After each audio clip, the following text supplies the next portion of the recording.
One ഞാൻ ഭയങ്കര ക്വിക്കായിട്ട് എടുക്കുന്നൊരു video ആണ് കേട്ടോ. ഇതിൻ്റെ റീസൺ എന്ന് പറഞ്ഞു കഴിഞ്ഞാൽ ഇന്ന് നമ്മളുടെ ഫ്രീ സെഷൻ ഉണ്ടായിരുന്നു. വീക്കിലി നമ്മളൊരു ഫ്രീ സെഷൻ വെക്കാറുണ്ട്. അപ്പം ഇന്ന് ആ സെഷൻ കഴിഞ്ഞപ്പോഴത്തേക്കും എനിക്ക് ഭയങ്കര സന്തോഷമായി. അതിൻ്റെ ഒരു റീസൺ എന്ന് പറഞ്ഞു കഴിഞ്ഞാൽ ഞാൻ ഇന്ന് എൻ്റെ സൺഫ്ലെയിമിൻ്റെ ലോഗോ ലോഞ്ച് ചെയ്തു.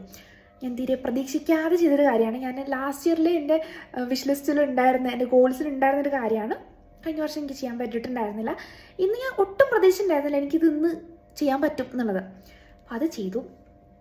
സെക്കൻഡ് എന്ന് പറഞ്ഞു കഴിഞ്ഞാൽ ഇപ്പോൾ കുറച്ചായിട്ട് വീഡിയോസ് ഇടാറുണ്ടായിരുന്നില്ല. മെയിൻ റീസൺ എന്ന് പറഞ്ഞു കഴിഞ്ഞാൽ ഞാൻ വേറൊരു കാര്യത്തിൽ എൻ്റെ ഫുൾ എനർജിയും ഫുൾ ഫോക്കസും ഇൻവെസ്റ്റ് ചെയ്ത് നിൽക്കുന്നൊരു പ്രൊജക്റ്റ് ഉണ്ട്. ബേബി സ്റ്റെപ്സ്, കുഞ്ഞുങ്ങൾക്ക് വേണ്ടിയിട്ടുള്ള ജേർണലാണ്. പോസ്റ്റ്മോർട്ടം സമയത്തുണ്ടാകുന്ന ഡിപ്രഷൻസ് കാര്യങ്ങളൊക്കെ ആ ടൈമിന് ജേർണൽ ചെയ്യാൻ വേണ്ടിയിട്ട്, അതുപോലെ നമ്മുടെ കുഞ്ഞുങ്ങളുടെ ഓരോ കുഞ്ഞു മൈൽ സ്റ്റോൺസും എഴുതാൻ വേണ്ടിയിട്ട്, മാർക്ക് ചെയ്യാൻ വേണ്ടിയിട്ടുള്ള ഒരു ബുക്കാണ്, ഒരു ജേർണലാണ്.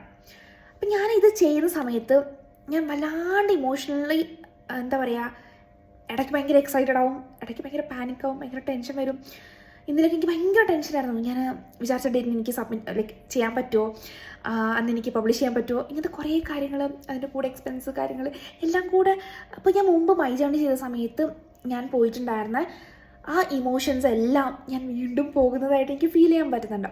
അപ്പോൾ മൈ ജേർണി ചെയ്ത സമയത്ത് ഞാനെല്ലാം വരച്ച് ചെയ്ത് ഡിജിറ്റലി വേറൊരാളായിരുന്നു ചെയ്തിട്ടുണ്ടായിരുന്നത്.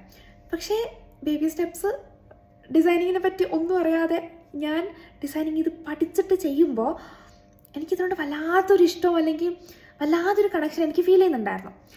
അപ്പോൾ ഇത് ഞാൻ ഇന്ന് സെഷൻ്റെ ഇൻ ബിറ്റ്വീൻ എനിക്ക് എന്തോ തോന്നി, ഞാൻ ജസ്റ്റ് ഷെയർ ചെയ്യാം, കാണിക്കാമെന്ന് വിചാരിച്ചു. ഞാൻ കാണിച്ചിട്ടുണ്ടായിരുന്നു. കാണിച്ചു കഴിഞ്ഞ് നമുക്ക് ഇന്ന് അധികം ആൾക്കാരുണ്ടായിരുന്നില്ല സെഷന്. നോർമലി ഉണ്ടാകുന്ന അത്ര ആൾക്കാരുണ്ടായിരുന്നില്ല. പക്ഷേ സെഷൻ കഴിഞ്ഞ് എനിക്ക് കിട്ടിയ മെസ്സേജസ്, ഓ മൈ ഗോഡ്, എനിക്ക് ഭയങ്കര സന്തോഷമായി. കുറേ പേരെനിക്ക് ജോയിൻ ചെയ്ത എല്ലാവരും തന്നെ എനിക്ക് ഈ ബുക്കിനെ പറ്റിയിട്ട് പറഞ്ഞിട്ട് എനിക്ക് മെസ്സേജ് അയച്ചു. ഇങ്ങനെ ചെയ്യൂ പ്രിയങ്ക, ഈ രീതിയിൽ മാർക്കറ്റ് ചെയ്യണം, കാരണം ഇത്രയും ആൾക്കാർക്ക് വേണ്ടുന്ന സാധനമാണ്, നല്ല രസമുണ്ട്, ഇത്രയും രസമായിട്ട് ചെയ്തെന്നൊക്കെ പറഞ്ഞ് എനിക്ക് ഒരുപാട് മെസ്സേജസും ഓഡിയോ നോട്ട്സ് എല്ലാം കിട്ടി. എനിക്ക് ഭയങ്കര സന്തോഷമായി. ഞാൻ ഇത്രയും ഇൻവെസ്റ്റ് ചെയ്യണം, അല്ലെങ്കിൽ ഇത്രയും എഫേർട്ട് ഇടുന്നതിനൊരു വേർത്ത് പോലെ എനിക്ക് ഭയങ്കരമായിട്ട് ഫീൽ ചെയ്തു. അപ്പം ഈ ഒരു ജേർണൽ സക്സസ്ഫുൾ ആവുമോ അല്ലെങ്കിൽ ഇതെന്താകും എന്നുള്ളത് എനിക്കറിയില്ല. ഇപ്പോൾ മൈ ജേർണി ആണെങ്കിൽ ഞാൻ ഒരുപാട് എഫേർട്ട് ഇട്ടിട്ട് ചെയ്തൊരു കാര്യമാണ്. പക്ഷേ എനിക്ക് ഞാൻ ഇട്ടൊരു എഫേർട്ടിനനുസരിച്ചിട്ട് എനിക്ക് അതിൽ റിസൾട്ട് അങ്ങനെ കിട്ടിയിട്ടുണ്ടായിരുന്നില്ല. ഇത് അങ്ങനെ ആവുമോ എന്നൊന്നും എനിക്കറിയില്ല. പക്ഷേ ഇതിൻ്റെ റെസ്പോൺസ് കാണാൻ വേണ്ടി ഞാൻ ഭയങ്കര വെയിറ്റിംഗ് ആണ്.